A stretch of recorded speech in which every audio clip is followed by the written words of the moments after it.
Welcome back to the CIBC's video research series, where we dive into the ever-changing world of social media and its intersection with social issues such as gender, race, and indeed nationality.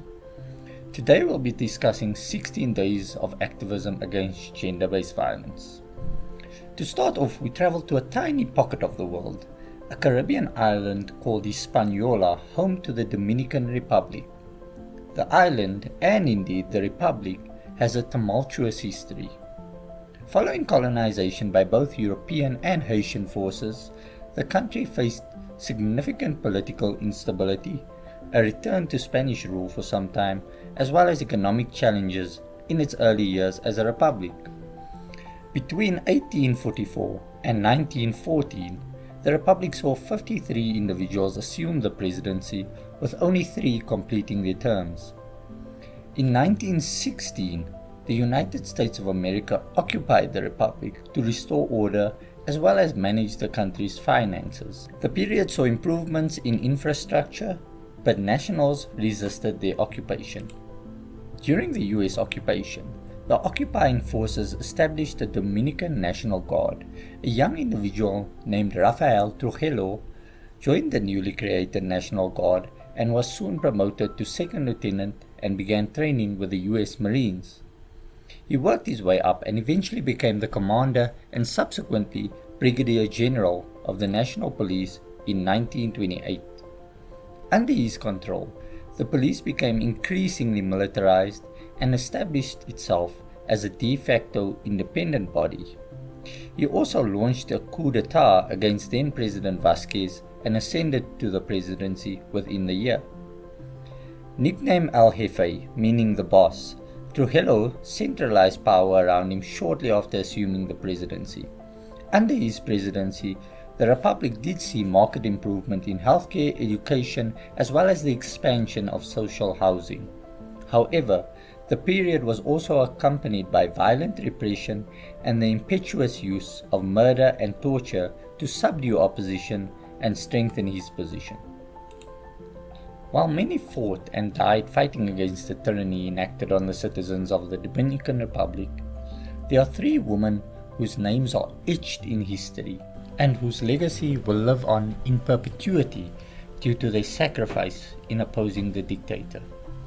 The 3 Mirabal sisters, Patria, Maria, and Minerva, actively plotted to overthrow Trujillo after he assumed power.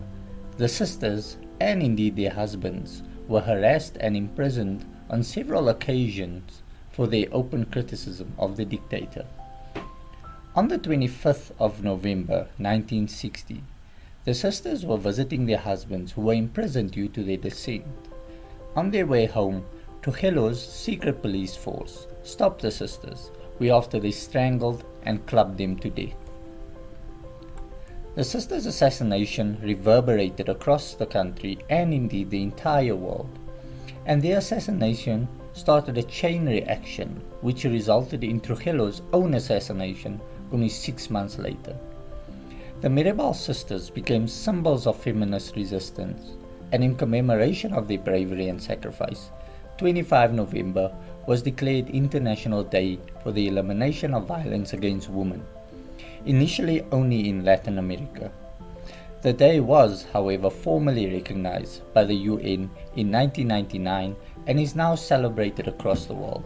In 1991, a conglomerate of women's rights organizations called for a global campaign of 16 days of activism against gender-based violence. This campaign would commence on the 25th of November, the International Day for the Elimination of Violence Against Women, and end on the 10th of December, International Human Rights Day. And it would signify and highlight that violence against women is also a fundamental violation of human rights.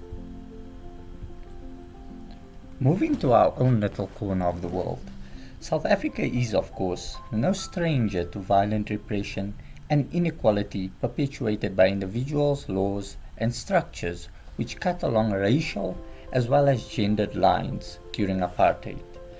Needless to say, the women of the Republic played an integral role in the dismantling of apartheid, whether through marches, activism, or organizing communities through underground structures.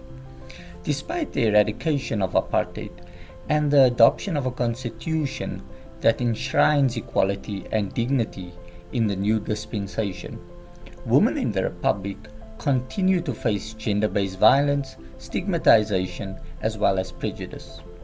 It was fitting, therefore, that the Republic adopted the 16 Days campaign in 1998 as an intervention strategy towards creating a more equal society and eradicating gender-based violence.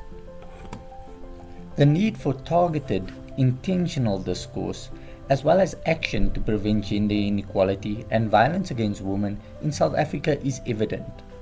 By joining the campaign, South Africa joined a colloquium of states grappling with the same issues from which they can learn, reflect, take action, and bring awareness to inequality.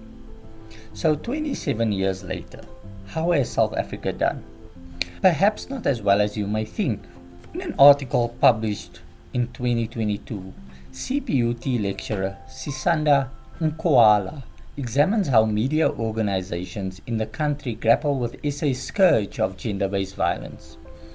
Her piece identifies the paradox of how increased coverage over the 16 days period defeats the overarching mission of informing the public and reducing incidents of violence. She works through two cases, noting that 16 days coverage is plagued by language which centers the shaming and/or blaming of victims of gender-based violence. Reporting further sensationalizes violence against women by using explicit language foregrounding the horrific nature of the crimes being committed. The reporting style creates an unknown and feared other, ready to unleash harm on women who are stereotyped as placing themselves in dangerous situations. This, in turn, fails to drive home the core message that South Africa has a problem. Not a problem of nefarious violent men who from birth were destined to commit violence, but a problem of the normalization of violence and pathways to violent conduct by anyone, your neighbor, your friend, your parent, or your child, occurring across households each and every day. This is indeed the context within which we find ourselves, as evidenced by recent reports by the HSRC, and indeed some of the monitoring work we have conducted at the CABC, which highlights the strongly held norms and stereotypes underpinning violence and abuse, and consequently a distinct lack of participation from everyday individuals on social media on social issues such as gender-based violence. The CABC has a particular interest in 16 days pursuant to our He Cares program, which focuses on GBV and misogyny online. And in the report linked below, we contrasted the campaign in 2023 with the campaign in 2024 in order to study the evolution of the narratives across 2 years. From the 25th of November until the 10th of December 2023, the CABC tracked conversations centered around 16 days of activism solely. The content with the highest engagement during the period consists of posts by prominent influencers in the GBV space who posted recurring narratives about girlfriend allowances, lobola, perspectives on women, as well as abuse. No content related specifically to 16 days of activism was more impactful than the top 10 unrelated items in the dataset. The content with the highest impact based on the 16 days of activism dataset was posted by the President of the Republic, the ruling party, news outlets, and NGOs, or non-governmental organizations. We also found fitness content related to 16 days finding their way into the top 10 posts where individuals participated in a running challenge in support of 16 days of activism. When the data was sorted by likes, the content with the most likes were those posted by NGOs working in the space. So 1 year later, we have taken another look. The trend remains largely the same in 2024, with 16 days of activism content failing to reach the top 10 overall in the GBV dataset in terms of engagement score.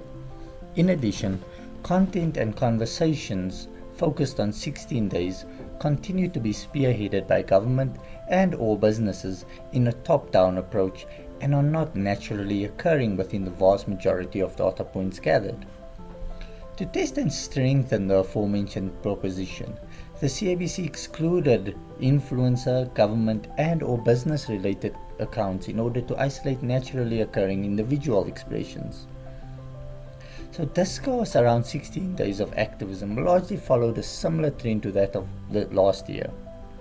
This report focuses on the 16 days of activism period, hence the high volume of 16 days content that was returned by the analytics tool. Despite there being a high volume of 16 days content, conversation with the highest engagement in the overall GBV dataset remained those posts by influencer accounts and viral posts which related to our focus areas, but did not acknowledge 16 days of activism. This does suggest that it is business as usual during 16 days of activism online, where individuals continue posting their usual content, and there is a lack of appetite to engage with 16 days, partially because the conversation seems so artificial and driven by businesses and government. That being said, positive posts were also found concerning cultural practices such as lobola. In addition, posts calling out abuse as well as poor treatment of a spouse were also found, which represents a shift in the recorded conversation compared to the conversations found in the 16 days of activism period for 2023. So what type of content dominated X during the 16 days period? Conversations remained driven by influencer content and popular posts around the ever topical gender conversation, which fails to provide the depth necessary for critical conversations which can stem the tide against violence. While these conversations and posts relate to our He Cares project, they do not directly address 16 days of activism, and the posts with the highest reach seem to be the posts that would have been found on any given day in the year. This is not an isolated event. We have seen over the past decades the decline of attention and belief in projects of societal healing, not all without controversy, such as the ideology of rainbowism. Our civic space within the country has been relegated to the realm of professional activists and organizations, with the occasional mobilization drawing in people, but often remaining centered within a core of individuals. We must then ask ourselves, what is required of us, our media organizations, and our engagements with one another to drive a process of individual involvement in the fight against gender-based violence and other social ills? And can we disregard the legacy of women who have shaped this world and indeed this country for a better future? Let us know in the comments below or email us at info@cabc.org.za. What can we do and how do we go about doing it? Thank you.